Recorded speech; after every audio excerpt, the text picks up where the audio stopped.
మన మధ్యకి రావడం మనకి సంతోషం, ఆశీర్వాదం. మరి ఆ యొక్క సేవకు నేను పిలిచినప్పుడు మన మధ్య వచ్చినందుకు ప్రత్యేకమైన వందనాలు తెలియజేసి ఈ సమయాన్ని వారికి ఇస్తున్నాను. శ్రద్ధగా దేవుని యొక్క వాక్యం సేవకులు వస్తున్నారు. చెప్పండి కొట్టి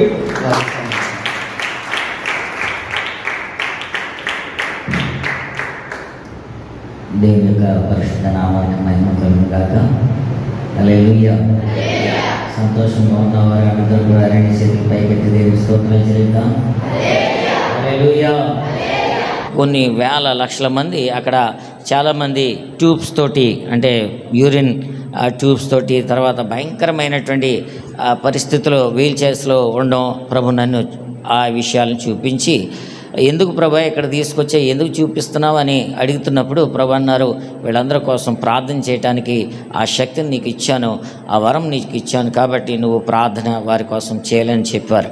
దాని తర్వాత నేను నా పరిస్థితి చూసుకుంటే భయంకరమైన పరిస్థితి. యవనస్తులు ఎలాగుంటారంటే చాలా భయంకరంగా ఉంటారు. అయినప్పుడు కూడా అటువంటి పరిస్థితుల్లో ఉన్న నన్ను ప్రభు తన యొక్క పరిచర్య కొరకు 17వ సంవత్సరంలో నన్ను పిలుచుకున్నారు. దేనికి స్తోత్రం. తర్వాత 19వ సంవత్సరంలో బైబిల్ కాలేజ్కి వెళ్ళి అక్కడి నుంచి మద్రాసుకు వచ్చి మద్రాసులో డిటిహెచ్ చేశాను. డిటిహెచ్ తర్వాత డిప్లొమా ఇన్ థియాలజీ చేశాను. మారణత బైబిల్ కాలేజ్. దాని తర్వాత హెచ్బిఐకి వెళ్ళి అక్కడ కూడా గ్రాడ్యుయేషన్ చేయడానికి ప్రభు కృపనిచ్చారు. దేనికి స్తోత్రం. తర్వాత మిషన్స్ గురించి బాగా నేర్చుకుని ఫొనెటిక్స్ గురించి బాగా ప్రభు నాకు నేర్పారు. దాని తర్వాత అనేక డిగ్రీస్ చేయటం ప్రభు కృప చూపారు. తర్వాత నేను పాండిచ్చేరి, పుదుచ్చేరి అనే ప్రాంతంలో పరిచర్య చేస్తుండగా, తమిళనాడు పుదుచ్చేరి, పాండిచ్చేరి అంటారు ఇప్పుడు, ఆ పుదుచ్చేరిలో దేవుని యొక్క పరిచర్య చేస్తుండగా ప్రభు నాకు దర్శనమిచ్చి 2005వ సంవత్సరంలో ప్రభు దర్శనమిచ్చి అక్కడికి వెళ్ళిపోయి నువ్వు అండమాన్లో మరలా పరిచర్య చేయాలని చెప్పినప్పుడు నేను ఆ యొక్క మిషనరీ జాబ్కి రిజైన్ చేయకోకుండా 3 నెలలు నేను అలాగే ఉన్నాను. అప్పటికే నాకు చాలా డబ్బులు వచ్చాయి. దాదాపుగా నెలకి 28,000 నా చేతులు ఉండేవి. కానీ ఇదే బాగుంది, అండమాన్లో ఏముంది, అంతా అడుగు కదా, ఏముంది అక్కడ అని ప్రభు దగ్గర అడిగాను.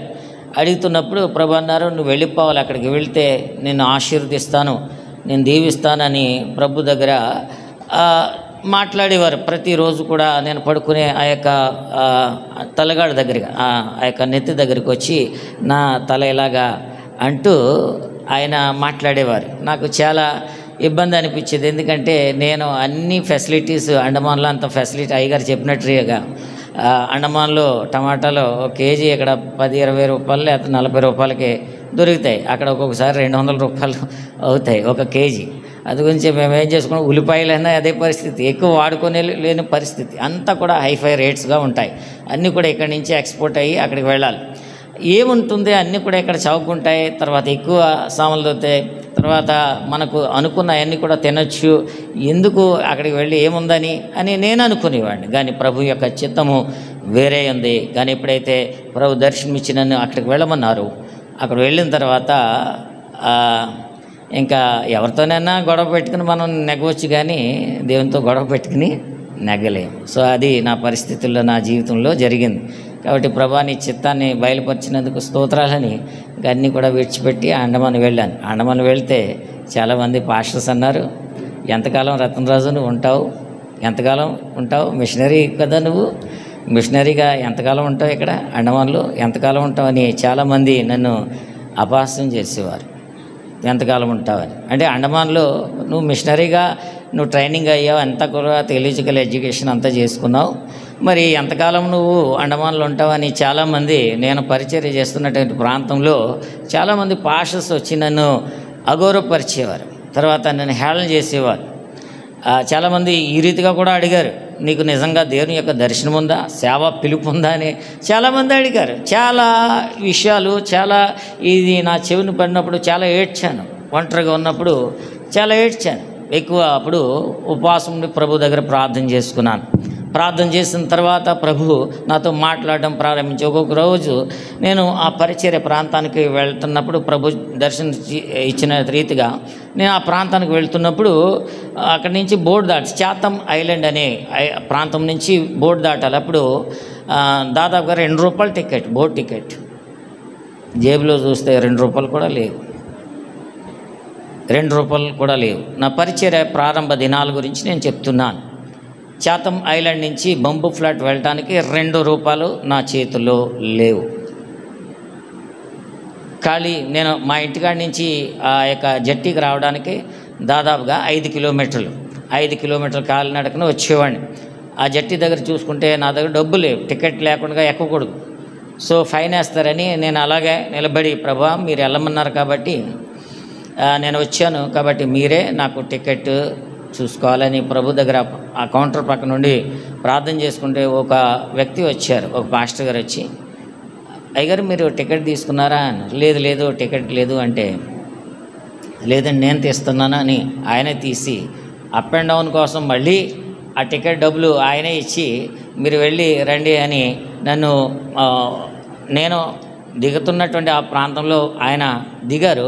మీరు ఎక్కడి వరకు వెళ్తారంటే ఆయన బైక్ మీద మళ్ళీ తీసుకెళ్ళి ఆ ప్రాంతంలో నయా బస్తీ అనే ప్రాంతంలో తీసుకెళ్ళి డ్రాప్ చేయడం జరిగింది. ఇలాగా చాలా అనుభవాలు నా జీవితంలో ₹2 లేని పరిస్థితిలో నా సేవ ప్రారంభమైంది. కానీ ప్రభు ఈ సమయంలో కొన్ని లక్షల ప్రాపర్టీని ప్రభు నాకు అనుగ్రహించారు. దేనికి స్తోత్రం. అనేక మంది విశ్వాసులను కేవలం అండమాన్ నికోబార్లో కాకుండా అనేక మంది ఫోన్ల ద్వారా ప్రార్థన చేస్తే అనేక అద్భుతాలు ప్రభు తన యొక్క కార్యాలు చేస్తూ ఉన్నారు. తర్వాత ముక్కు ముఖం తెలియకుండానే వాళ్ళ గురించి ప్రార్థనలో ఫోన్లో ప్రార్థన చేస్తున్నప్పుడు కొన్ని విషయాలు బయలుపరిచి చాలామంది జీవితాల్లో బాగు చేశారు. ఇవన్నీ కూడా విషయాలు చెప్పుకుంటూ పోతే చాలా అద్భుతాలు, మిరాకిల్స్ నా యొక్క పరిచర్యలో జరిగాయి.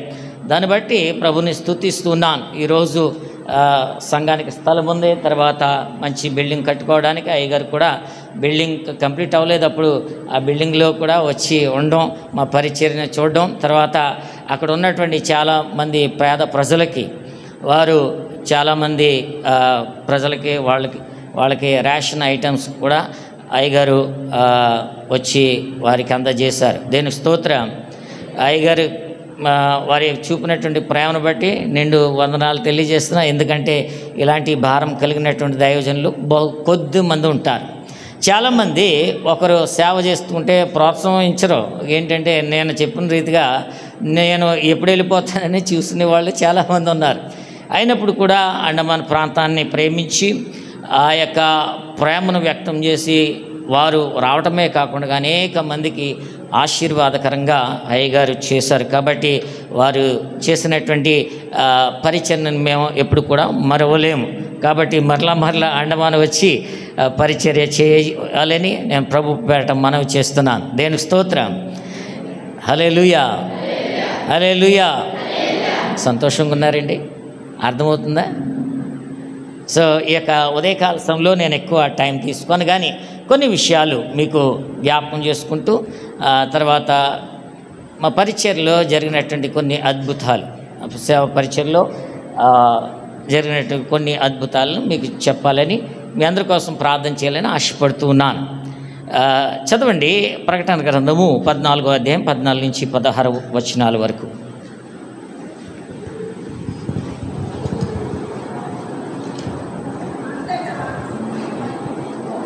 చదవండి.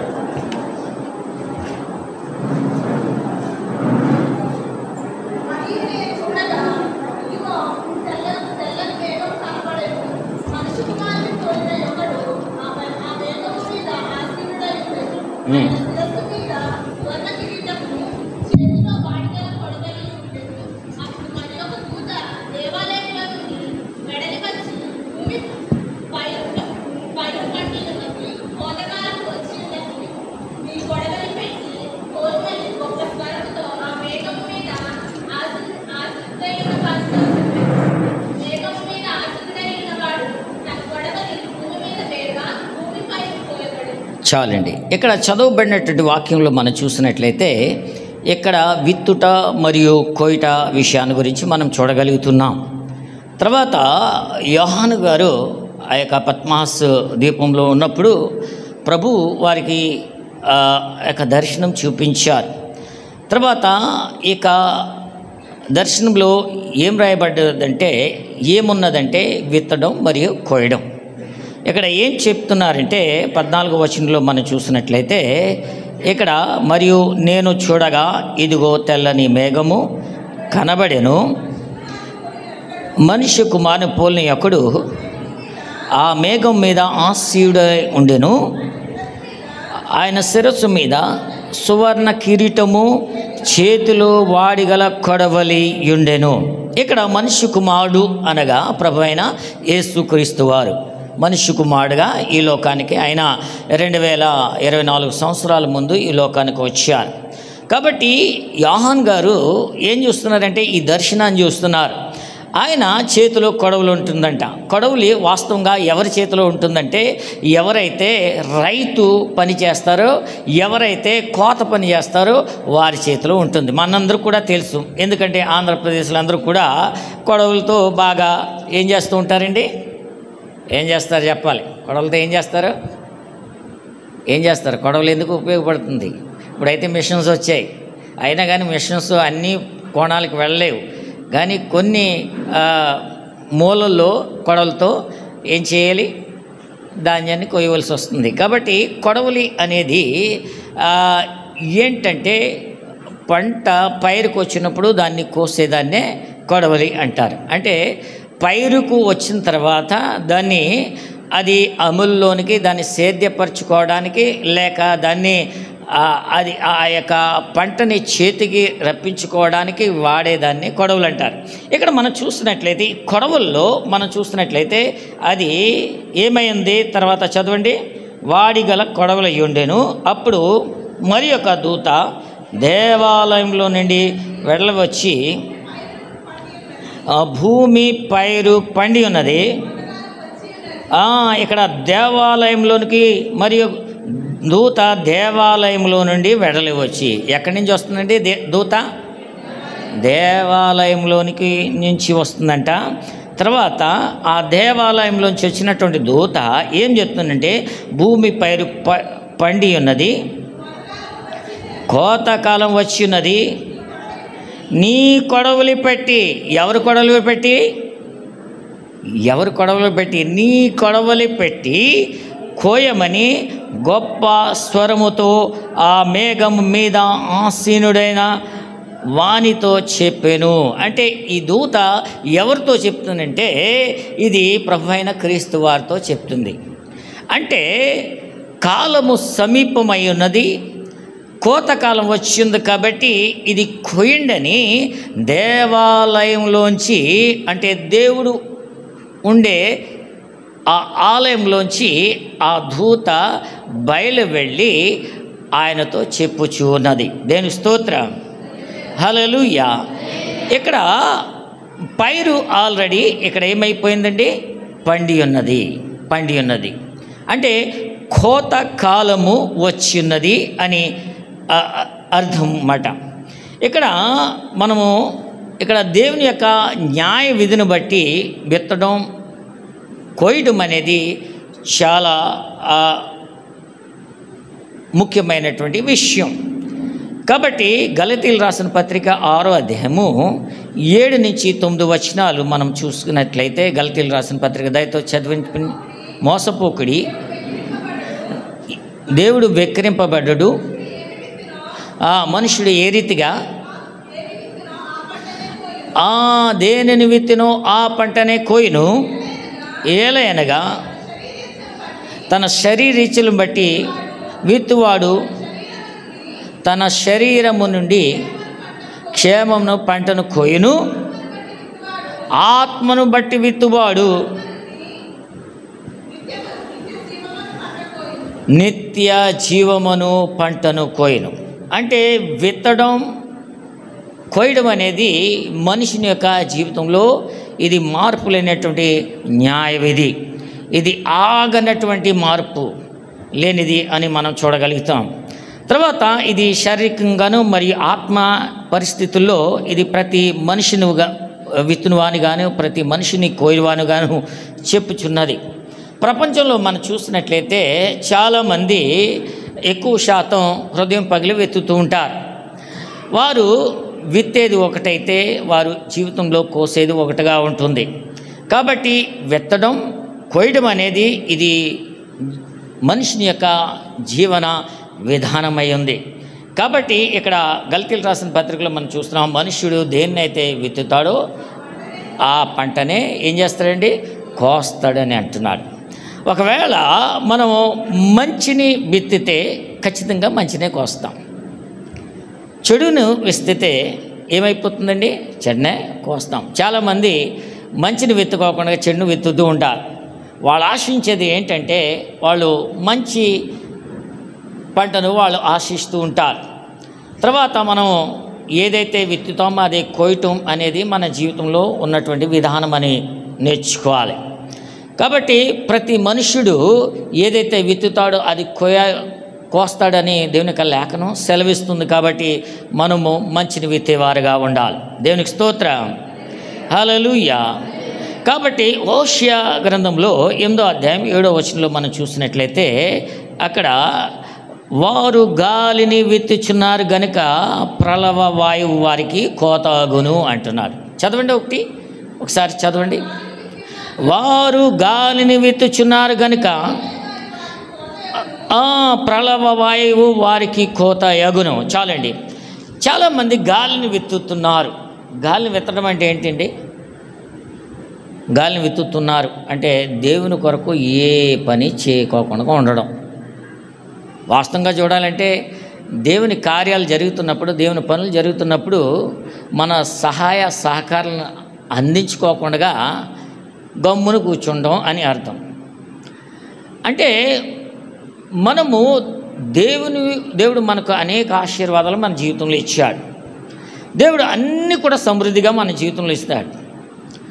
కాబట్టి 3 పూట్ల మనకు భోజనం ఉండటానికి మంచి నీడ అన్నీ కూడా మనకు ప్రభు ఇచ్చారంటే, మరి ముఖ్యంగా మన జీవితంలో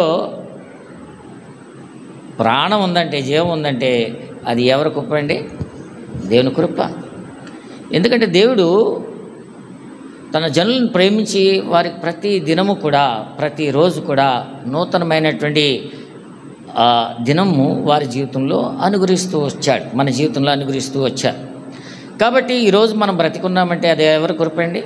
మన శరీరంలో ఉన్నటువంటి బలం కాదు, శక్తి కాదు, ఆరోగ్యం కాదు, కానీ అది కేవలము దేవుని యొక్క ఉచితమైనటువంటి కృప. కాబట్టి ప్రతిరోజు కూడా మనము ఆయన కృపను తలంచుకొనొచ్చు, మనము ముందుకు కొనసాగిపోవాలి. కాబట్టి ఈ యొక్క ఉదయకాల సమయంలో ప్రభు యొక్క వాక్యము ఆలకిస్తున్నటువంటి ప్రియ దేవుని బిడ్డలారా, ప్రభు మనకు అనేక ఆశీర్వాదాలు ఇచ్చారు. కాబట్టి గాలిని విత్తుచున్నారు అని అంటున్నాడు. గాలి అంటే ఏంటంటే, గాలి మనకు కనిపిస్తుందా? గాలి మనకు కనిపిస్తుందా? కనిపించట్లేదు. గాలి అంటే మనం శ్వాస తీసుకుంటాం, కానీ గాలిని విత్తడం అంటే దేవుని కొరకు ఏ కార్యాలు చేయకోకుండా, ఏ పనులు చేయకోకుండా, ఏ పనులు వచ్చినా కానీ సహకారం తెలియచేయకుండా, ఏ విషయాలు ప్రభుని యొక్క సేవకులు చెప్తున్నప్పుడు ఆ దర్శనంలో పాలి భాగస్తులు కాకుండా ఉన్నాంలే అన్నట్టుగా ఉంటే అది ఏమైనట్టంటే గాలిని విత్తుచున్నారు. ఇప్పుడు గాలిని విత్తేవారు పరిస్థితి ఎలాగుంటుందంటే, ఎంతైతే గాలిని విత్తుతారో అదేమవుతుందంటే అది ప్రళవ వాయువుగా మారిపోతుంది. అంటే సుడిగుండంగా మారిపోయి ఉన్నదంతా కూడా ఏమైపోతుందంటే ఎగరేసుకుపోతుంది. చాలా జాగ్రత్తగా ఉండాల్సమ్మా. ఎందుకు నా జీవితంలో ఎలా జరిగింది? చాలామంది క్రైస్తవులు ఏం చేస్తూ ఉంటారంటే దేవుని కొరకు ఏమీ చేయరు, దశంభాగాలు ఎవరు, తర్వాత ఏదనంటే దశంభాగాలు ఇవ్వాలా, బైబిల్ ఎక్కడ రాస్తుంది అని చాలామంది మొండిగిస్తూ ఉంటారు, వాదన చేస్తూ ఉంటారు. వాస్తవంగా ప్రభు తన యొక్క పరిచర్య కొరకు ఈ లోకంలో ఏది కూడా జరగాలంటే పరిచర్యలో అది డబ్బుతో కూడినటువంటి, ధనంతో కూడినటువంటి పరిస్థితి. సో ఇవన్నీ మన జీవితంలో ఆశీర్వాదం మన జీవితంలో పొందుకోవాలంటే దేవునికి ఇచ్చే మనసు మన జీవితంలో ఉండాలి. అంటే ఏది కూడా ఉచితంగా మన జీవితంలో పొందుకోవడానికి మనం ఎప్పుడు కూడా కృషి చేయకూడదు. ఎందుకంటే దేవుడు అన్నీ కూడా ఉచితంగానే ఇస్తాడు, కానీ దశంభాగం మాత్రం ఆయన సొమ్ము మాత్రం. కాబట్టి ఆ దశంభాగం మనము దేవునికి కరెక్ట్గా మనం ఇచ్చేవారుగా ఉండాలి. దాన్ని బట్టే ప్రభు మనకేం చేస్తూ ఉంటారంటే కొన్ని ద్వారాలు, ఆర్థికపరమైనటువంటి ద్వారాలు ఆయన తెరుస్తూ ఉంటారు. ఒకరోజు నా దగ్గరికి ఒక ఆవిడ వచ్చింది. దాదాపుగా 8.5 లక్షలు అప్పు అయిపోయిందంట. వాళ్ళ ఆయన మంచిగా ఎంఈఎస్ అనే ప్రాంతంలో ఎంఈఎస్ అనే ఆ యొక్క డిపార్ట్మెంట్లో జాబ్ చేస్తున్నారు. ఈవిడికి 2 బిడ్డలు. సో ఈవిడ వచ్చింది, ఏంటమ్మా ఏంటని అడిగాను. 8.5 లక్షలు మా ఆయన అప్పు చేశారు నాకు తెలియకుండా. మరి 8.5 లక్షలు ఏం చేశాడంటే ఫుల్గా తాగేశాడని చెప్తుంది. ఇప్పుడు గవర్నమెంట్ జాబ్ చేస్తున్న అతను ఇంటికి రూపాయి ఇవ్వడం. ఈవిడ ఏం చేస్తుందంటే ఇంకా చూసింది, ఇంకా ఈవిడ చేతిలో రూపాయి ఇవ్వడం, పిల్లలకి ఇంట్లో ఏం తేవడం చూసింది. తర్వాత ఈవిడ వెళ్ళి పాచి పనికి వెళ్ళి ఏదో డబ్బులు తెచ్చుకుని కుటుంబానికి గడిపిస్తూ వస్తుంది. ఏదో భర్త ఏదో పేరుకి మాత్రం ఉన్నాడు, వస్తాడో తింటాడో తాగుతాడు వెళ్ళిపోతాడు, కానీ మిగతా విషయాలు ఆర్థికంగా ఏది కూడా పట్టించుకోడు. కాబట్టి ఆయన అలాగే వెళ్ళిపోతుంటే సాఫీగా జరిగిపోతుంది. కానీ ఒకరోజు కొంతమంది అప్పులు వాళ్ళు వచ్చి ఆవిడని ఇబ్బంది పడటం ప్రారంభించారు. మీ ఆయన ఎంత తీసుకున్నాడు అన్నీ దాదాపుగా ఒక 10-15 మంది ఆవిడ దగ్గరికి వచ్చి గొడవ పెట్టారు. ఇంటి మీద దాడి చేయడానికి ప్రయత్నం చేశారు. ఎన్ని లక్షలంటే దాదాపు 8.5 లక్షలు అప్పు చేశాడని వాళ్ళ నోట్లన్నీ కూడా చూపించారు. ఏం చేయాలి ప్రభువా, ఏంటి నా పరిస్థితి ఎలాగైపోయింది అంటే భర్త గారు ఆ విషయాలన్నీ చెప్తే ఆయన ఏం మాట్లాడారు, నేను తాగేస్తానని చాలా గర్వంగా చెప్పుకున్నాడంట. మరి అప్పులు తీర్చే బాధ్యత వీడిపైన వచ్చింది కాబట్టి ఏం చేయాలి అంటే డబ్బులు మాత్రం రూపాయి ఇవ్వడు, కానీ అప్పులు మాత్రం వీడు తీర్చాలని చాలా వారిపైన ఒత్తిడి చేశారు. దాని తర్వాత ఏం జరిగిందంటే ఇంకా ఏం పరిస్థితులు బాగలేక ఆవిడ వేరే చోటకి వెళ్ళిపోదన్న ప్రయత్నం చేసింది. అయినా కానీ భర్తను విడిచిపెట్టి వెళ్ళిపోతే ఎవరేమని అంటారో అనే భయంతో ఇంకా అలాగ ఉండిపోయింది. తర్వాత ఏం జరిగిందంటే ఒకరోజు నా దగ్గరికి వచ్చి దయతో మీరు ప్రార్థన చేయండి, నాకు ఇన్న అప్పులు ఉన్నాయి, ఇలా మా భర్త గారు చేశారు, ఇలాగ వ్యసనాలకి అలవాటు అయిపోయారు అది ఇది అని చెప్పి ప్రార్థన చేయించుకుంది. ప్రార్థన చేస్తుండగా ప్రభు చెప్పారు, దాదాపుగా 3 నెలల్లో ఆ యొక్క అప్పులను కూడా తీర్చేస్తాను అని ప్రభు చెప్పారు. ఈ విషయాలు చెప్తే అలాగండి అని ప్రార్థన చేయించుకుని వెళ్ళిపోయిన తర్వాత దాదాపుగా 7-8 నెలలు అయిపోయింది, అయినా ఆవిడ కనిపించలేదు. తర్వాత ఒకరోజు శుక్రవారం నాడు ఆవిడ కూర్చుందంట. ఇంట్లో కూర్చుని ఏదో టీవీ ఏదో చూస్తుంటే పరిశుద్ధాత్మ దేవుడు ఆవిడతో మాట్లాడుతున్నాడంట.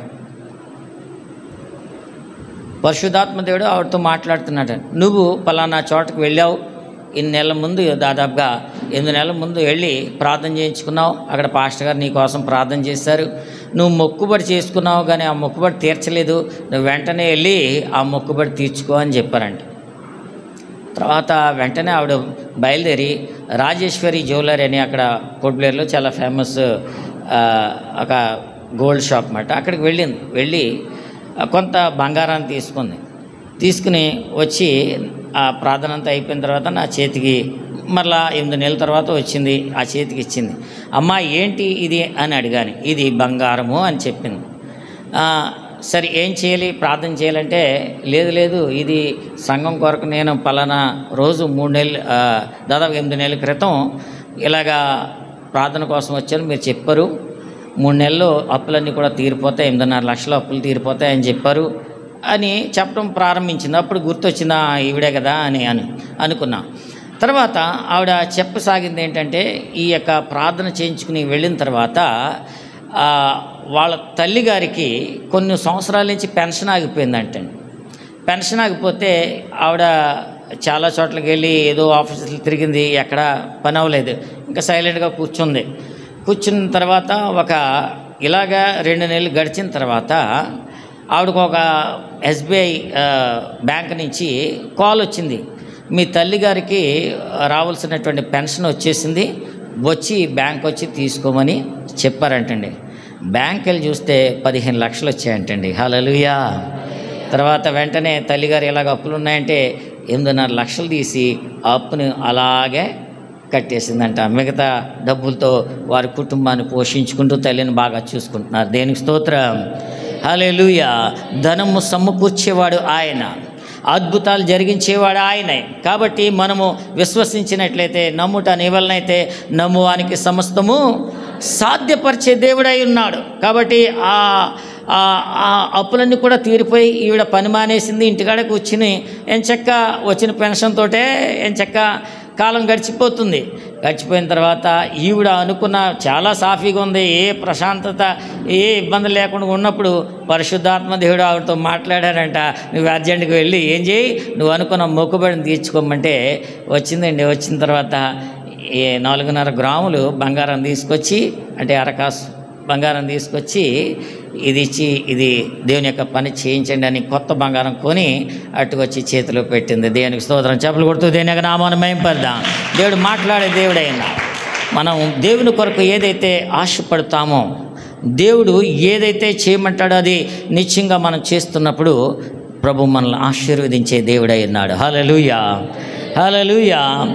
వాక్యాను ప్రకారంగా మనం ఎప్పుడైతే విత్తుతామో, అది మనం ఎప్పుడైతే వాక్యము ద్వారా మనం వెతుతామో అప్పుడే మన జీవితంలో ప్రతిఫలాన్ని మనం పొందుకుంటాం. తర్వాత దేవుని యొక్క వాక్యం ద్వారా విత్తున్నప్పుడు దేవుని రాజ్యం కట్టబడుతూ ఉంది. లూకా రాసిన సువార్త 8వ అధ్యాయము 11వ వచనంలో మనం చూసినట్లయితే, అక్కడ విత్తువాని ఉపమానం గురించి మనం చూసినట్లయితే విత్తనం దేవుని యొక్క వాక్యంగా మనకు కనిపిస్తూ ఉన్నది. తర్వాత మనం చూస్తున్నాము, చదువుకోండి ఎందుకంటే సమయం లేదు కాబట్టి నేను త్వరితంగా ముగిస్తూ ఉన్నాను. అపోస్తలుల కార్యములు 2వ అధ్యాయంలో మనం చూసినట్లయితే అక్కడ పెంతెకొస్తు దినం నాడు వాక్యం ప్రకటిస్తూ ఉండగా అనేక మంది అక్కడ క్రైస్తవులుగా మార్చబడ్డారు. దేనికి స్తోత్రం, హల్లెలూయా. దేవుని యొక్క వాక్యము ఎక్కడ ఎప్పుడు అని తేడా లేకుండా ప్రబోధిస్తున్నప్పుడు మంచి హృదయం, నమ్మకమైనటువంటి హృదయంలో అది చేర్చుతున్నప్పుడు అది ఫలితాన్ని, ఫలమును అనుగ్రహిస్తూ ఉన్నది. ఆమేన్, హల్లెలూయా.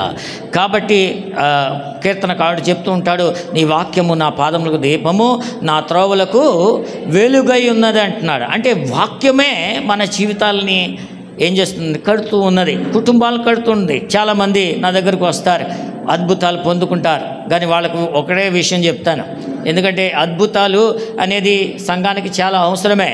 కానీ దానికంటే ముఖ్యంగా మన ఫౌండేషన్ ఏమై ఉండాలంటే దేవుని యొక్క వాక్యము. అద్భుతాలు అవుతాయి, జరుగుతాయి, మర్చిపోతారు. తర్వాత వ్యాధులు అనేది నార్మలే అయినప్పుడు కూడా దేవుని యొక్క వాక్యం మీద ఎవరైతే కట్టబడతారో, దేవుని యొక్క వాక్యం మీద ఎవరైతే వారు నిలిచి ఉంటారో వారి యొక్క జీవితము ఎలాగుంటుందంటే స్టాండర్డ్గా ఉండబోతుంది. హల్లెలూయా. కాబట్టి వాక్యమే మన జీవితానికి ముఖ్యం. కాబట్టి మనం వాక్యాన్ని బేస్ చేసుకుని మనం పరిచర్య చేయలేక, వాక్యాన్ని బేస్ చేసుకుని మనము మన యొక్క ఆత్మీయ జీవితంలో ముందుకు కొనసాగాలి.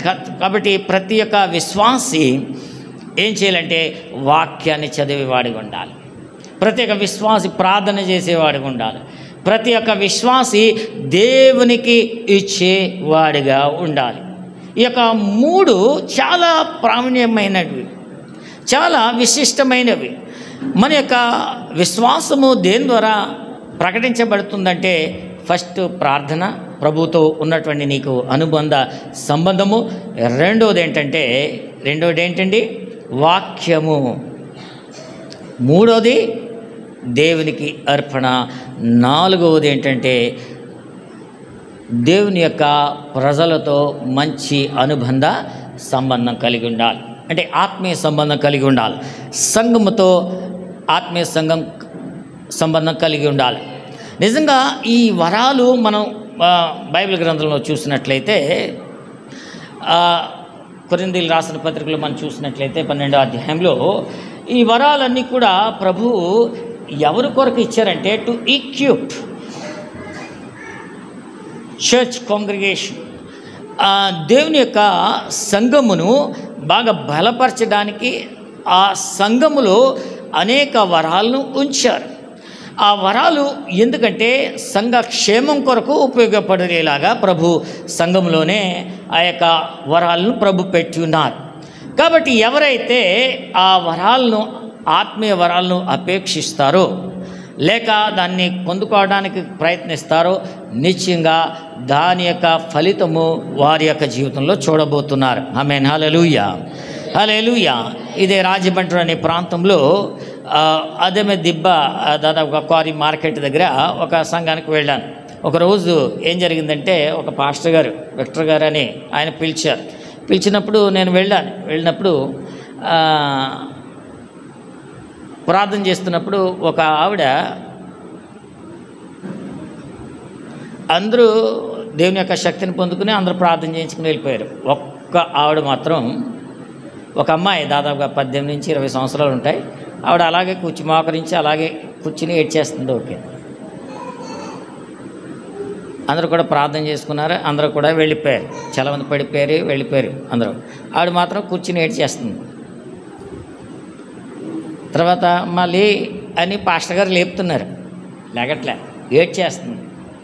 ఏం జరిగిందంటే దేవుని యొక్క శక్తి, దేవుని యొక్క ప్రభావం ఆవిడపైన ఎంత దిగిందంటే ఇక్కడి నుంచి ఇదంతా కూడా లైక్ సున్న అయిపోయాయంట. సున్న ఏమంటారు దాన్ని, ఇంకా తెలియట్లేదు, ఈ నడుము చర్లం లేదు, మొత్తం ఇక్కడి నుంచి ఇదంతా కూడా ఇంకా పని చేయట్లేదు, తెలియట్లేదంట. అంటే ఇక్కడి వరకు శరీరం ఉన్నట్టుగా తెలుస్తుందంట, ఇక్కడి నుంచి నడుము దగ్గర నుంచి కిందకి ఇంకా శరీరం ఉన్నట్లుగా తెలియట్లేదంట.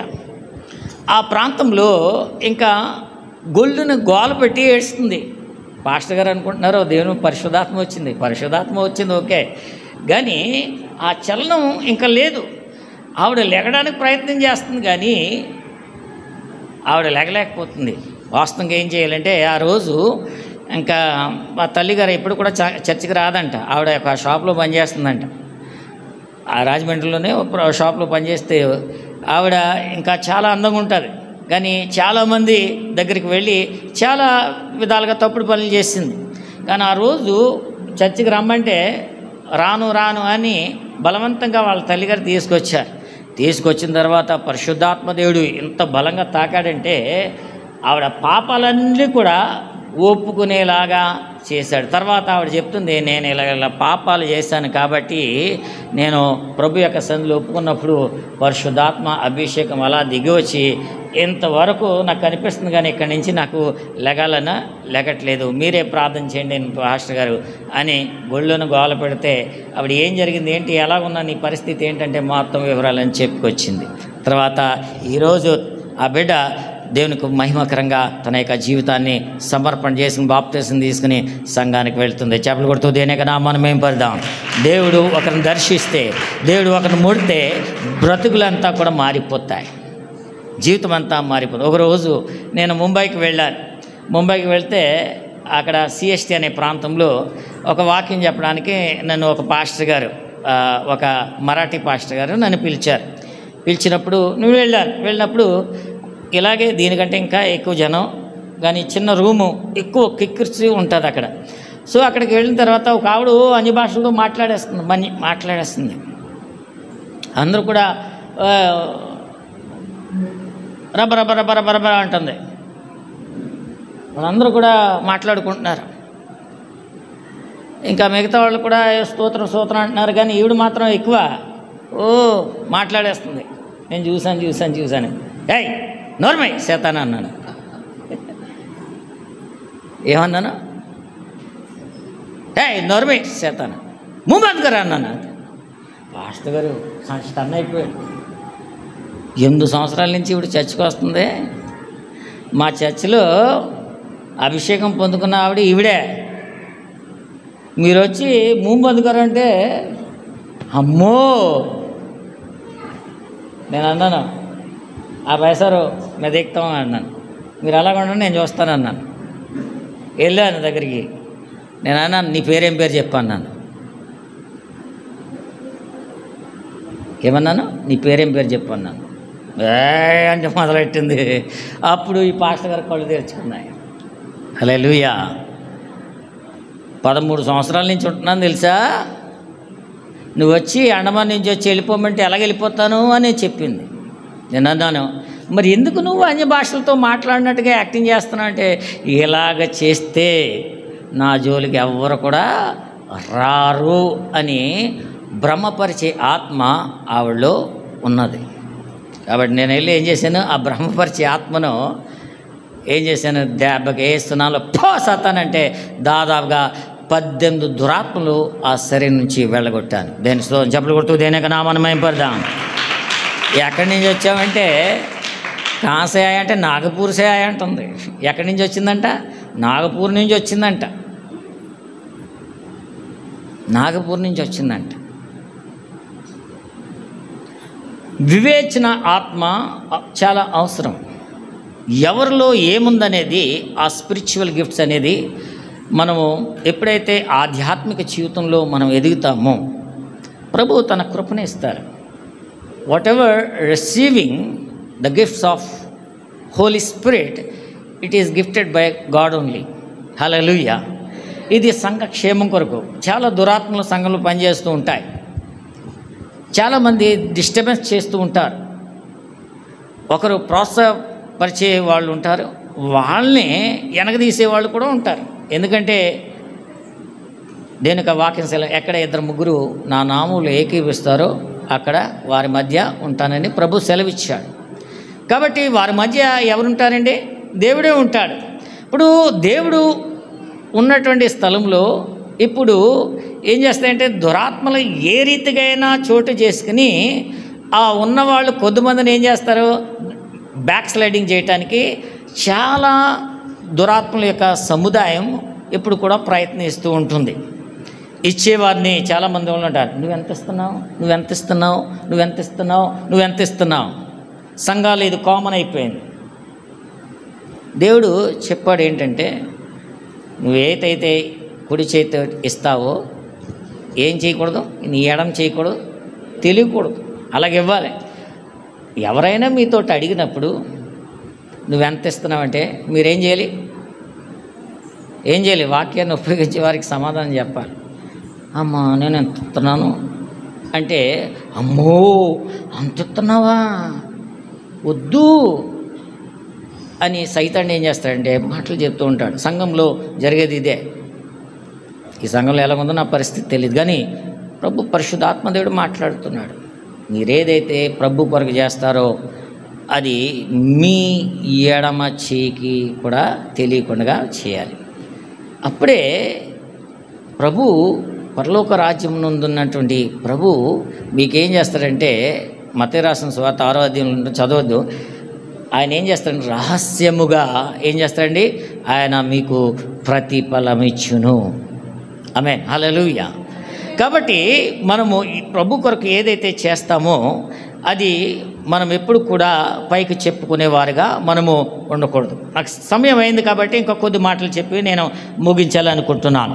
కాబట్టి మనము ఎప్పుడైతే దేవుని యొక్క వాక్యము ఎప్పుడు ఎక్కడని తేడా లేకుండా ప్రబోధిస్తున్నప్పుడు మంచి హృదయం, నమ్మకమైన హృదయం, తర్వాత అది చేరినప్పుడు అది ఫలిస్తుంది. మనిషి యొక్క ఆజ్ఞల ప్రకారం మనం ఎప్పుడైతే విత్తుతామో నాశనకరమైనటువంటి ధర్మమును విత్తుచున్నామని మత్తయి రాసిన సువార్త 15వ అధ్యాయము 9వ వచనంలో రాయబడ్డారు. కాబట్టి మనిషిని యొక్క బోధన సిద్ధాంతాలు ఒకరిపైన ఒకటి నాటబడి ఉన్నట్లుగా మనం చూస్తున్నాం. కాబట్టి మనము ఎప్పుడైతే దేవుని యొక్క మానవ యొక్క ఆజ్ఞను మరియు దేవుని యొక్క వాక్యాన్ని మనము కలిపేవారుగా ఉండకూడదు. కలిపినట్లయితే ఖండితమను విషయాన్ని మనం కోయట జరుగుతుంది. గలతీయులకు రాసిన పత్రిక 1వ అధ్యాయం 6 నుంచి 9 వరకు దయతో ఎవరైనా చదివినిపించండి. గలతీయులకు రాసిన పత్రిక 1వ అధ్యాయం 6 నుంచి 9 వచనాలు. క్రీస్తు కృపను బట్టి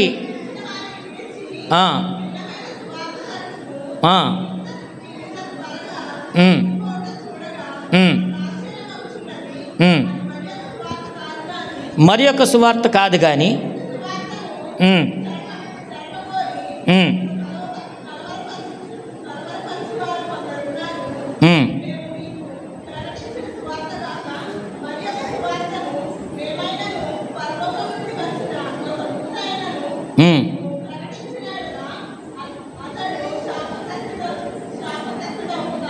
ఆమెన్, హల్లెలూయా. కాబట్టి పంట విస్తారంగా ఉన్నది. కాబట్టి అది కోయాలంటే మనం ఏం చేయాలండి? పనివారు కావాలి. కాబట్టి 2 కొరింథీయులకు రాసిన పత్రిక 9వ అధ్యాయం 6వ వచనంలో మనం చదివినట్లయితే త్వరగా చదివినిపించండి. కొంచెముగా విత్తువాడు కొంచెముగా పంట కోయను, సమృద్ధిగా విత్తువాడు సమృద్ధిగా పంట కోయను. అంటే మీ విత్తే విత్తనం బట్టి ఉంటుంది. దేవుని కొరకు ఏదైతే విత్తుతామో, ఎంతైతే ఎక్కువ విత్తుతామో అంత అది 100 పాళ్ళు మన జీవితంలో ఆశీర్వాదం దొరుకుతుంది. కొంచెం విత్తితే కొంచెమే, కొంచెం విత్తితే మీరు చెప్పాలి, కొంచెం విత్తితే కొంచెమే, ఎక్కువ విత్తితే ఎక్కువ. అంటే దేవుని కొరకు ఎవరైతే ఎక్కువ విత్తుతారో వారు నిశ్చయంగా సమృద్ధి అయిన పంటను వరకు వస్తారు. అంటే నీ జీవితంలో నువ్వు తిన్న తర్వాత ఇంకా కూడా చాలా మిగిలిపోయేలాగా ప్రభు సమృద్ధిని కలిగజేస్తాడు. ఈ రోజుల్లో చాలామంది యొక్క జీవితాల్లో అప్పులు, తర్వాత చాలామంది జీవితాల్లో చాలా నిరాశ, నిస్పృహలు, ఆర్థిక ఇబ్బందులు, వారు ఏ పని అయితే తలపెడుతున్నారో వారి జీవితంలో అది పొందుకోలేక చాలా ఇబ్బంది పడుతున్నారంటే కారణం ఏమిటంటే నువ్వు సరిగ్గా దేవుని కొరకు వెతకలేదని అర్థము. ఈ రోజుల్లో అప్పుల్లో పాలైపోతున్నావంటే, ఈ రోజుల్లో దేవుని కొరకు ఏం చేయలేకపోతున్నావు, ఆశ ఉన్నా కానీ చేయలేకపోతున్నావంటే నువ్వు సరిగ్గా నీ విత్తనము సరిగ్గా వెతకలేదు అని గుర్తుంచుకోవాలి. ఎప్పుడైతే దేవుని కొరకు మనం ఎప్పుడైతే బాగా విత్తడం ప్రారంభిస్తామో, దేవుని కొరకు ఎక్కువ చేయడానికి ప్రారంభిస్తామో, దేవుడు కూడా మనకు అంతే సమృద్ధి అయినటువంటి ఆహారాన్ని మన కొరకు సిద్ధపరుస్తాడు. చెప్పలు కొడుతూ దీనికి నామాన్ని మహిమపడతాం. హల్లెలూయా. అద్భుతాలు దేవుడు చేస్తాడు. ఎప్పుడు కూడా దారిద్ర్యం మన జీవితంలో ఉండదండి. మన 10 మందికి మనం చేయూతనిచ్చేవారుగా మనం ఉంటాం, చేయూతనిచ్చేవారుగా మనం ఉంటాం. ఒకరోజు మా సంఘానికి వస్తుంది ఒక ఆవిడ పేరు పింకీ, వాళ్ళ భర్త గారి పేరు అనిల్. వాళ్ళిద్దరూ కూడా రాంచీ క్యాస్ట్కి సంబంధించిన, రాంచీ తెగకి సంబంధించినటువంటి వాళ్ళు మా సంఘానికి వచ్చినప్పుడు వాళ్ళకి చిన్న పూరి గుడిసి ఉండేది. 4 రేకులు వేసుకుని చిన్న 4 టిన్నులు కట్టుకుని ఉండేవారు. వాళ్ళు ఆ ప్రాంతం నుంచి, ఆ స్థలం నుంచి వెళ్ళిపోవాలని ఎన్నో చేతబడులు చేయించారు. ఎవరో కాదు, వాళ్ళ తోటికోళ్ళు, తర్వాత వాళ్ళ తమ్ముడు భార్య ఏమవుతుందండి, ఏమంటారు తమ్ముడు భార్య అని ఏమంటారు, మరదలు 2-3 మరదలు కలిసి చేతబడి చేయించి దాన్ని మెంటల్ చేసేసి ఈ అండమాను విడిచిపెట్టి రాంచీ పారిపోవాలని చాలా ప్రయత్నాలు చేశారు. ఎన్నోసార్లు చేతబడులు ప్రార్థన చేసినప్పుడు ఆ చేతబడి పట్టులన్నీ కూడా తెంచేసి వారికి పరిపూర్ణ విడుదల ఇస్తే ఈరోజు వాళ్ళు కొన్ని లక్షల గృహాన్ని కట్టుకోవడానికి ప్రభు కృపను ఇప్పారు. హల్లెలూయా, హల్లెలూయా. ఒకప్పుడైతే దారిద్ర్యము, ఒకప్పుడైతే ఏమీ లేని పరిస్థితి, కానీ వారు ప్రభు కొరకు ఎప్పుడైతే ఇవ్వడం ప్రారంభించారో ప్రభు వారిని దీవించాడు. ఇంకో విషయం చెప్తాను. ఇంకొక ఆవిడ టాపు బస్తీ అనే ప్రాంతంలో ఉంటుంది, పుష్ప అని. వారు ఒక మొక్కుబడి చేసుకున్నారంట. వాళ్ళిద్దరు బిడ్డలకు, ఒక చిన్న బాబుకి జాబు వస్తుందని నేను ప్రార్థన చేసినప్పుడు చెప్పాను. మిలిటరీలో జాబ్ వచ్చింది. తర్వాత 2వ బాబు అంటే పెద్దోడు, ముందు చిన్న బాబుకి వచ్చింది, 2వ వాడికి ఇంకా జాబ్ కావాలి, మేము మొక్కుబడి చేసుకున్నాం కాబట్టి అది ఎలాగన్నా తీర్చుకోవాలి అని వాళ్ళు అన్నారు. అయితే జాబు ఇంకా రాలేదు కాబట్టి మీరు మొక్కుబడి ముందే తీర్చుకుంటారంటే ముందే తీర్చుకుంటాం. మరి ఏం మొక్కుబడి చేసుకున్నారు అని చెప్పాను. పెద్ద మేకనే మేము మొక్కుబడి చేసుకున్నాం అన్నారు. ఏంటండి పెద్ద మేక? వారి మేకని ఏం చేసుకోవాలని నేను చర్చికి తీసుకొస్తే అంటే అందరికి భోజనం వండి పెట్టేయండి లేత అంటున్నారు. లేదు లేదు లేదు, వాళ్ళకి భోజనం వండి పెట్టేస్తే మరి చర్చి పని ఎవరు చూస్తారో? అప్పుడు చర్చ్ కన్స్ట్రక్షన్లో ఉంది. ఇప్పుడు వండి పెట్టనా చర్చి పని చేయించినా అని చెప్పాను. వాళ్ళు ఆలోచన చేశారు, వండి పెట్టదులేండి, మరి ఏం చేయమంటారు? మేకను అట్టుకొచ్చి ఇక్కడ తోలేయమంటారంటే లేదు, అంత మేకను మేము తినలేము, కానీ ఓ పని చేయండి, ఈ మేకని అమ్మి ఎంతైతే డబ్బులు వస్తాయో ఆ డబ్బులు చర్చికి వచ్చి ఇవ్వండి, దాంతో టైల్స్ వేయింతానని చెప్పాను. వాళ్ళు ఏం చేశారంటే వాళ్ళు వెళ్ళి నిజంగా అమ్మి 8,500 తీసుకొచ్చి చర్చికి ఇచ్చారు. దాంతో టైల్స్ వేయించాను. దేవుని స్తోత్రం. టైల్స్ వేయించిన తర్వాత కొద్ది రోజులకి ఆ బాబుకి అప్లై చేశాడంట మిలిటరీలో చేస్తే కాల్ లెటర్ వస్తే మొత్తం ట్రైనింగ్ అంతా మొత్తం ఫిజికల్ తర్వాత మెడికల్ టెస్ట్ అంతా కూడా పాస్ అయ్యి ఈరోజు చక్కటి జాబును ప్రభు వారికి అనుగ్రహించారు. చప్పట్లు కొడుతూ దేనికి నామాన్ని మేము పెడదాం. దేవుని కొరకు ఏదైతే చేస్తామో, దేవుని కొరకు ముందుగానే మొక్కుబడి చేసుకున్న ముందుగా అది పూర్తవకపోయినా కానీ ముందుగానే ప్రభు కొరకు మనం ఏదైతే చేస్తామో ప్రభు అది మనసులో పెట్టుకుని అది ఆయన యొక్క సంధిలోకి వెళ్ళి ఆ కార్యాన్ని ఖచ్చితంగా నెరవేర్చడానికి ప్రభు సంసిద్ధుడిగా ఉంటాడు. హల్లెలూయా. ఈరోజు చక్కటి వివాహమైంది, చక్కటి కారు తీసుకున్నారు. ఈరోజు చాలా లగ్జరీ లైఫ్, చాలా మంచి బిల్డింగ్ వారు కట్టుకున్నారు. దానికి పునాదిని వేయడానికి నన్ను కూడా పిలిచారు. వెళ్ళి పునాది వేసి వచ్చాను. ఈరోజు చక్కటి కొన్ని లక్షల ఖరీదైనటువంటి బిల్డింగ్స్ను వారికి అనుగ్రహించారు. ప్రభు అయిన యేసుక్రీస్తు పరిశుద్ధ నామంలో ఈ మాటలను ఆలకిస్తున్నటువంటి ప్రియ దేవుని బిడ్డలారా, మనం ప్రభు కొరకు ఏదైతే చేస్తామో, ఏదైతే విత్తుతామో అది ఖచ్చితంగా మన జీవితంలో అది మనం ఎక్కువ విత్తితే ఎక్కువ, తక్కువ విత్తితే తక్కువ అని పంటను మనం కోసుకుంటాం. ఆమేన్. హల్లెలూయా. కాబట్టి మనము 2 కొరింథీయులకు రాసిన పత్రిక 9వ అధ్యాయం 6వ వచనం మరలా చదవండి. అది నేను ముగిస్తాను. కొంచెంగా విత్తువాడు సమృద్ధిగా విత్తువాడు ఏం చేయాలి? ఇప్పుడు సమృద్ధిగా విత్తాలి. దేవుని కొరకు ఏదైనా చేస్తే ఏం చేయాలి? సమృద్ధి ఎక్కువే చేయాలి. సమృద్ధి అంటే ఇంకా మిగిలిపోవాలి. సమృద్ధి అంటే పుష్కలంగా ఏం చేయాలి? ఎవరైనా గెస్ట్ మీ ఇంటికి పిలిచారనుకోండి, ఏం చేస్తారు? 2 ఇడ్లీలు పెట్టి కొంచెం చట్నీ వేసి వెళ్ళరా అంటారా? ఏం చేస్తారు? నాకు వద్దు అన్న, ఇంకా తిను, ఇంకా కొసరేసుకో, ఇంకా తిను ఏంటి బాగా తిని పంపిస్తారు. అంటే ఏం చేస్తున్నారు మీరు? కడుపు ఎక్కడ కూడా ఖాళీ లేకుండా ఫుల్గా తినిపించి పంపిస్తారు. అంతే కదమ్మా. ఇలా ఖాళీ కడుపుని పంచిపించే వాళ్ళు ఉన్నారా?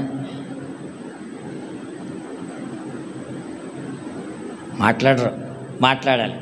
హల్లెలూయా. ఏం చేస్తారు? ఫుల్గా తిని పంపిస్తారు కదా. ఎందుకంటే సమృద్ధి అనేది మనకు అలవాటు. కాబట్టి మనం దేవుని కొరకు చేసేది కూడా ఎలాగ ఉండాలంట? సమృద్ధిగా ఉండాలంట. సమృద్ధి అంటే ఏంటి?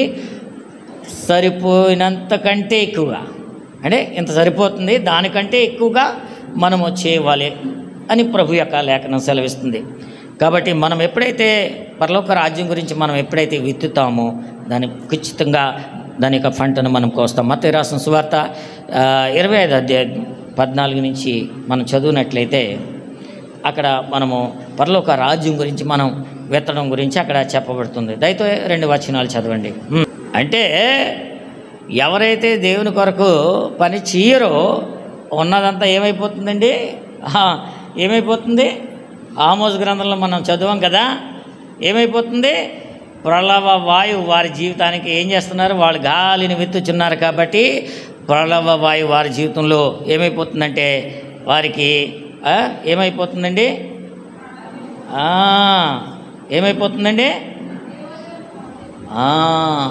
ప్రళవ వాయువు వారి జీవితానికి ఏమైపోతుందండి? కోత అయిపోతుంది. ఈ యొక్క ఉదయకాల సమయంలో మనం దేవుని కొరకు ఎలాగైతే విత్తుతున్నామో అది మనము చాలా జాగ్రత్తగా ఆలోచన చేసుకోవాలి. ఇంకొక వాక్యాన్ని చూపించి నేను ముగించాలని అనుకుంటున్నాను. ఈ యొక్క సామెతల గ్రంథము 11వ అధ్యాయము 18 వచనాలు.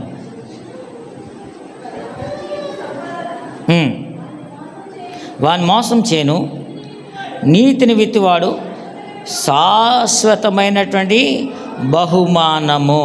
భక్తిహీనుని సంపాదన వానిని మోసం చేయను. భక్తిహీనుడు ఏ రీతిగా అయితే భక్తిహీన చేత సంపాదించుకుంటాడో వాడు మోసానికి పాలైపోతాడు.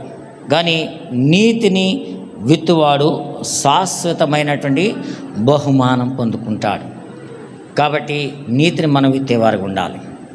ఒక జరిగిన సంభవాన్ని చెప్పి నేను ముగించాలని ఆశపడుతున్నాను. మీ అందరికి కూడా తెలుసు, కడలూరు అనే ప్రాంతంలో ఒక పెద్ద దేవాలయం కట్టబడ్డాది. అది మాతా మరియం టెంపుల్ అనేది క్యాథలిక్ అక్కడ పెద్ద దేవాలయం కట్టబడ్డారు. జర్మనీ నుంచి అనేక మంది ఇంజనీర్స్ వచ్చి దాన్ని ఆర్కిటెక్చర్స్ వచ్చి అందరూ కూడా దాన్ని చూసేవారు. చాలా వేల మంది లేబర్స్ అక్కడ పనిచేశారు. అక్కడ జర్మనీ నుంచి యవ్వన ప్రాయంలో ఉన్నటువంటి ఆర్కిటెక్చర్స్, ఇంజనీర్స్ అందరూ కూడా వచ్చి అక్కడ పని ఎలా జరుగుతుందని కూడా చూసుకుని వాళ్ళందరూ కూడా అక్కడ చాలా ప్రయాసపడ్డారు. ఒకరోజు ఒక ముసలి ఆవిడ గూని నడుము పెట్టుకుని ఇలాగ వెళుతుంది. 2 ఇటకలు వేసుకుని వెళ్ళి అలాగ పడేస్తుంది, మళ్ళీ వస్తుంది. ఇంకా దాదాపుగా అలాగే 2 రోజులు ఆవిడని చూసింది. చాలా గూని నడుముతో ఇలాగ వంగుతూ సరిగ్గా నడవలేని పరిస్థితి అయినా కానీ ఇటకలు మోసుకుంటూ అక్కడ వెళ్ళి పని చేస్తుంది. తర్వాత 3వ రోజు ఇంజనీర్ కోపం వచ్చింది. యవనస్తురాలు పెళ్ళాలి ఆడొచ్చి, ఏ ముసల్దానా, నీకు పని పాట లేదా? ఇంటికాడ కూర్చునే టైంలో నువ్వు వచ్చి ఇక్కడ పని చేస్తావా? నువ్వు వెళ్ళు, ఇంటికి వెళ్ళిపో, ఇక్కడ రావద్దు, ఇక్కడ పని చేయొద్దు, నీకేదైనా అయితే మా మీద చుట్టుకుంటుంది, కాబట్టి నువ్వు వెళ్ళిపో అంటే ఎలా చూసి నవ్వి, అమ్మా, నేను నీకులాగా యవన ప్రాయంలో ఉన్నప్పుడు ప్రభు కొరకు నేనేం చేయలేకపోయాను, కానీ రేపు మాపు నేను చచ్చిపోతాను, కానీ చచ్చిపోయే ముందు నేను ప్రభు కొరకు ఏదో చెయ్యాలి అని నా జీవితాన్ని సమర్పణ చేసుకున్నాను. చావైనా బ్రతికైనా అది దేవుని కొరకని నేను ఈ పని చేస్తున్నాను. నువ్వు అనుకుంటున్నావు నాకు డబ్బులు దొరుకుతాయి, ఏ డబ్బులు నేను ఆశపడట్లేదు, ఉచితంగా నేను నా దేవుని కొరకు నేను చేస్తున్నానని ఆవిడ చెప్పి మరలా నవ్వుతూ తన పని చేసుకుంటూ ఉంది. అప్పుడు వీడికి ఎంత కోపం వచ్చిందో ముచ్చూరు చెమటలు పట్టేసి అక్కడి నుంచి ఏమి చెప్పలేక ఏం చేయలేక వెళ్ళిపోయిన తర్వాత రాత్రంతా ఆవిడ ఆలోచన చేసుకుంది, ఎందుకు ఇలా చేస్తుందండి, ఎందుకు ఆ బిడ్డ ఎలా చేస్తుంది, ఆ ముసలావిడ ఎలా చేస్తుంది అని ఆ మాటలన్నీ కూడా గుర్తుకొచ్చిన తర్వాత నేను యవ్వన ప్రాయం నుండి ప్రభు కొరకు నేను సరిగ్గా పని చేయట్లేదు అని తన జీవితాన్ని సమర్పణ చేసుకుని మరలా నెక్స్ట్ రోజు వచ్చి ఆవిడతో క్షమాపణ అడిగి ఆవిడని ప్రోత్సహించింది. అమ్మా, ఏదైనా ఇబ్బంది ఉంటే నాకు చెప్పు, నేను కూడా నీకు సహకరిస్తానని ఆవిడతో కలిసి పనిచేసిందంటండి. చేపలు కొడుతూ దేని యొక్క నామాన్ని మహిమపడతాం. మనం ఎప్పుడైతే దేవుని కొరకు ప్రయాసపడతాం, దేవుని యొక్క సంధి కొరకు మనం ప్రయాసపడతాం, మన జీవితాన్ని ఆయన ఆశీర్వదించే దేవుడై ఉన్నాడు. కాబట్టి ఈ రాత్రి ఈ యొక్క ఉదయకాల సమయంలో అందరూ కూడా లేచి నిలబెడదాం.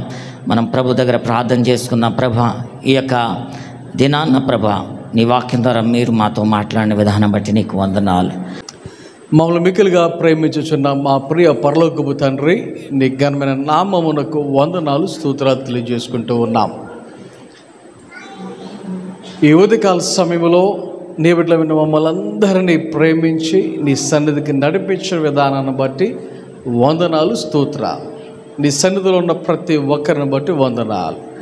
దేవా, ఈ కోడిక నీకు మహిమకరముగా, దేవా మా అందరికీ దేవుని కర్మగా ఆశీర్వాదకరముగా నడిపించినందుకు వందనాలు. విన్న వాక్యాన్ని బట్టి దేవా, నీ బిడ్డలపైన మేమందరం నమ్మకముగా నీ యొక్క పరిచర్యలో విత్తువారుగా ఉండులాగా సహాయం చేయమని ప్రార్థన చేయుచున్నాం. అలాగే ఈ యొక్క వారములో దేవా, మరి ప్రతి ఒక్కరి యొక్క ఆరోగ్య విషయాల్లో, పనుల్లో, ప్రయాణాల్లో తోడుగా ఉండండి. భయంకరమైనటువంటి ఎండలు, వేడి దేవా, మరి ఎవరికి ఇటువంటి బలహీనత రాకుండా నీ ప్రత్యేకమైన కాపుదల అందరి మీద ఉంచమని ప్రార్థన చేయుచున్నాం. అలాగే దేవాన్ని యొక్క బిడ్డలైన మమ్మల్ని అందరినీ మీ చేతికి అప్పగించుకుంటూ ఈరోజు నీ సన్నిధికి వచ్చి నీకు సమర్పించిన కానుకలను, అర్పణములను మీరు స్వీకరించి ప్రతి ఒక్కరిని నూరంతులుగా, అరుదంతులుగా, ముప్పదంతులుగా ఫలింపచేయమని ప్రార్థన చేయుచున్నాం. ఈ సమయంలో దేవాన్ని యొక్క సేవకుల ద్వారా మీరు చేయబోతున్న ఘనమైన కార్యాలన్నిటిని బట్టి వందనాలు, స్తోత్రాలు తెలియజేసుకుంటూ యేసు నామమున ప్రార్థన చేయుచున్నాము తండ్రి. ఆమేన్. మన తండ్రి అనే దేవుని ప్రేమ, కుమారుడైన యేసుక్రీస్తు వారి కృప, పరిశుద్ధాత్మక అన్యోన్య సహవాసము, సహాయము, కాపుదల, నడిపింపు ఎప్పుడు ఎల్లప్పుడు ఆయన బిడ్డలైన మనందరకు సదాకాలము తోడై నడిపించును గాక. ఆమేన్.